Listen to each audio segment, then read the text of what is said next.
Yeah, aloha, ladies and gentlemen, and welcome back to Let's Play Final Fantasy VII with yours truly, Delicate Blood.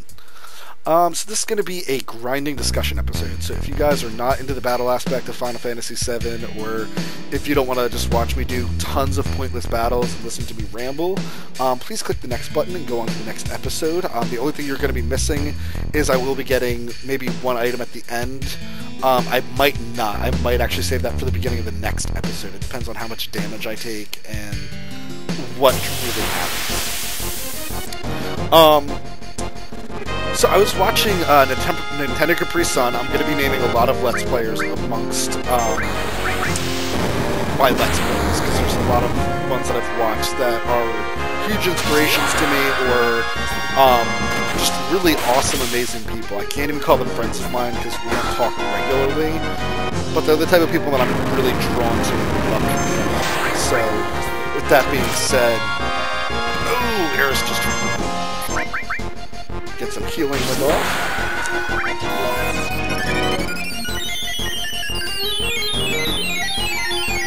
And crap, I think she's in the front line. I don't want her in the front line. I just realized that now. Ooh, Cloud takes a huge hit.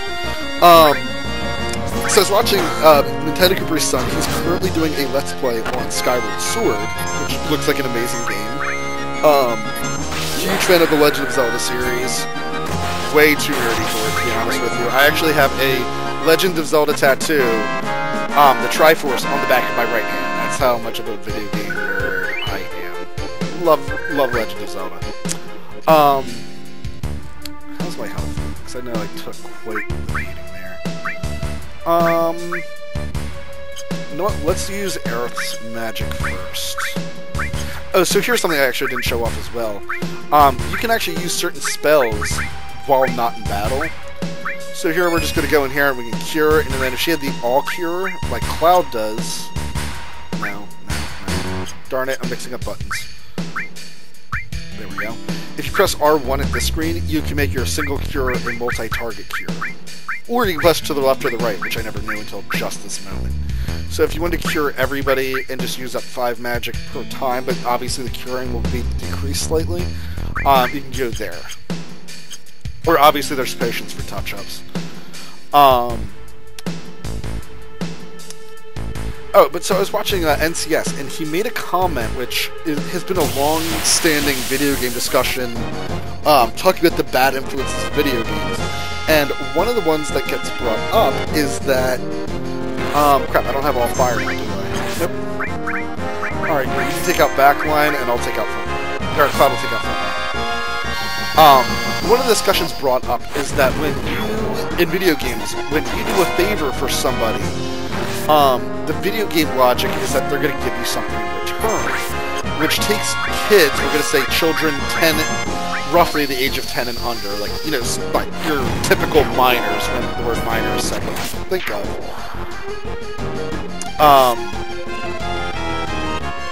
And it gives them this false notion that if you are to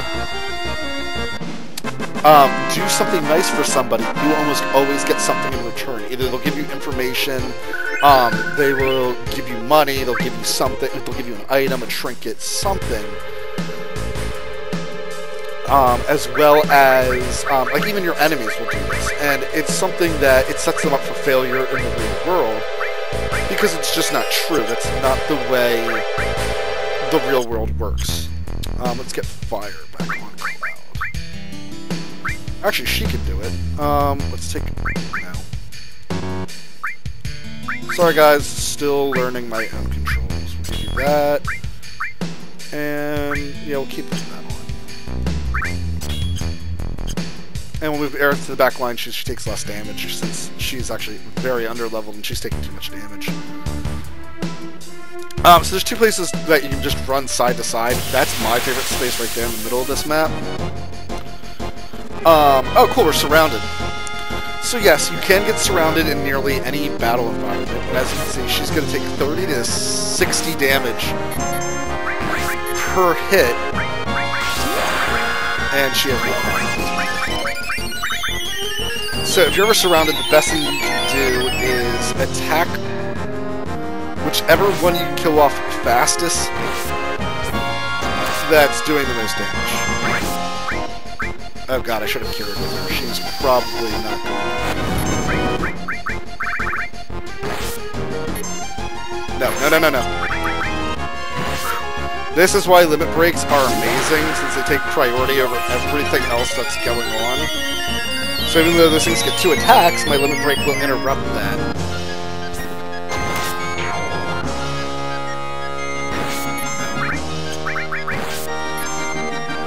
And Aerith, you can finish off this. Awesome. So it gives this false notion. Oh, there we go. There's cover, by the way. If you guys didn't see it, rewind for a few seconds, and you'll see Cloud jumped in front of Aerith to take a blow. And since Cloud has more HP and more defense, he can actually take that blow. And there we go. We already got Cross Slash, which is our second one. And I want to show this off while I can now. So what does Limit do? Limit shows you that there is 4 different levels of limit breaks. Now the way this works is that when you move up to, we're going to do the extreme and say stage 4. Stage 4 is your ultimate limit break, which means it does the most damage or has the most incredible status effects or whatever. It does the most amazing thing for a limit break, but it charges up slower. So depending on the level and depending on the position, you get 2 limit breaks per level. So each character can have a total of 7 limit breaks altogether. So that's why I was saying that this is like a stage 2 limit break. And then, whoops, don't set it. Check it. So this attacks one opponent, and this attacks and paralyzes one opponent. Which is weird because you really don't see paralyze a whole lot in this game. And for some reason, Cross Slash I think is like one of the only things that you personally get that can ever paralyze an opponent. If I wanted to go to set, I can move the limit break over to like level 2, and in which case, you know, my limit break will slowly increase slower. Only moderately though, because it's only stage 2, but they're obviously more powerful. So I will resetting them and toying with them as needed and showing each one off no matter what. But Aerith at the moment only has a Healing Wind, which restores HP to all allies. So very cool. That was awesome. I can't believe that happened this episode. That's pretty freaking sweet. So anyways, the conversation is depicting that, you know, whenever you do a favor for somebody or you do something nice to somebody, they're always going to give you something. And it gives these kids, like specifically minors, and we're saying like minors as in, you know, roughly the age group of 10 and below, get this false sense of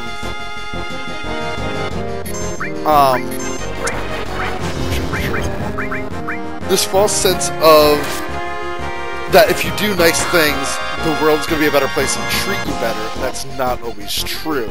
And then, of course, you know, between animes and TV shows, we also don't show the people struggling or having to work super hard to get where they are. And yes, even though they're treating people nice, it's not showing the dirty things that they had to do. And obviously, we all do something like dirty from time to time. And, you know, especially when you have that, like, terrible coworker that, you know, gets away with picking their nose and putting it in the food and, you know, telling customers to go F themselves. And those people somehow climb the corporate ladder and get, you know, to be, like, upper management level. And nobody understands because they have such a foul attitude and treat their other workers like crap. And, you know, no matter how nice you are, that one person can keep you down for quite a bit. Oops, I meant to show off Cross Slash. Hopefully this kills him. Oh crap, it didn't. In the interest of saving Cloud, I'm going to try to end this with a spell. If that was Cross Slash, it probably would have killed him. Yeah, if that was Cross Slash, it would have killed him. Oh well. Sloppy, sloppy, sloppy. So wow, it only took us like 10 limit breaks to level up Cloud, and he killed, I think, 5 guys with limit breaks, maybe 6. So maybe it was 10 limit breaks and 50% of them killed something. That's good to know. Here we'll use up Cloud's magic. Kill both party members. But it gives these kids like a false sense of, you know, if you do something right, you're gonna get rewarded, which is the best thing to teach children. However, it also comes up with this small problem as well, that the kids get unreal expectations for when they get older, thus skewing them and giving them kind of a different reality perception, which is one of the things that makes video games so addictive, is you get rewarded for nearly everything you do, and that's not how it is in real life. You know, no matter if you work your butt off at your job and pull double time, oh wow, I've never seen him do that double attack before. So here I'm waiting so that Cloud can attack, which will attack him in the back and do more damage. Wasn't expecting that to be the killing blow, but very nice that it was. Very nice, very nice. But it's one of the reasons that video games become so addictive, and why people will play video games. Personal opinion, not truth, but it's one of the reasons that people will play video games and kind of recede from real life, is that we have characters, like I can personally speak to this because I'm one of those people. I play a lot of video games, and I'm a huge video game nerd, and there's characters like Aerith where I'm like, I can't wait until I can meet a girl like that in person, because that would be freaking awesome. And it's completely unrealistic. You know, there's not, I mean, there might be somebody like Aerith in the world, but the chances of me finding her are extremely thin. And here we go for cross slash. Are extremely thin. Somebody who dresses like Aerith, not that thin, but for them to be interested back in me is unlikely. And, I mean, the game also kind of shows that, you know, people will not judge you based upon, you know, how you look, or, you know, Aerith is still willing to fight alongside of me, even though I called her a slum drunk. You know, it's not realistic, but it should be, and that's where I want this conversation to go. I mean, I know it's completely idealistic, but why don't we reward people for doing nice things? When's the last time that somebody, you know, like, I'm going to speak to the men at the moment, but men, how often do you go out of your way to compliment a woman and you want absolutely nothing in return? You don't want to necessarily spend more time with her, you don't want to date her, you don't want to F her, you know, you don't want to get to one of her friends. You know, you legitimately just look at somebody and you're like, wow, that female is attractive. You walk up to that female and you're like, hey, you look really cute today, or you look amazing today, and, you know, I hope you have a good rest of the day. And the reason that us men don't do that is that we're not rewarded for it. You know, even though we're doing a nice gesture, doing a nice thing, too often does it come off as creepy or awkward, especially, like, I'm going to speak from the ugly guy perspective, is that when you're ugly and you do this, it goes really underappreciated, and it comes off really creepy, really bad. You have girls who will say mean things or treat you like crap, and not only are you not rewarded for doing the right thing, you get discouraged from ever doing the right thing again. I forgot that Aerith is now in the back line. Ooh, Cloud might die. Nice. But so to speak, the ugly man is actually going to get discouraged from doing the right thing because of the way that he's treated. Oh, actually, that's the other thing I wanted to do. Since Cloud already got his new limit break, we're going to put this on Aerith. And let's use some more magic. And this will make Aerith... Oh! That's the other thing I can show off. Duh. Man, I really wish I'd done this sooner. This would have been a lot smarter. We'll give her Fury. So we're intentionally inflicting a status ailment onto our characters because onto a character because the benefit of it's so huge. Just watch how often I can heal with Aerith for like the rest of this episode. I don't know how long I'm going to do this for. I meant to stop at 10 minutes, but I'm pretty sure it's longer than 10 minutes now. And I'm still going. So Aerith is also going to miss a lot of her auto attacks. So just to warn you guys, if you see her missing a lot and you're curious why, that's the side effect of Fury, is that your accuracy goes down. Oh, the limit breaks can never miss. There's one exception to that. But they can ultimately never miss, so you don't have to worry about your limit break ever, you know, quite literally missing.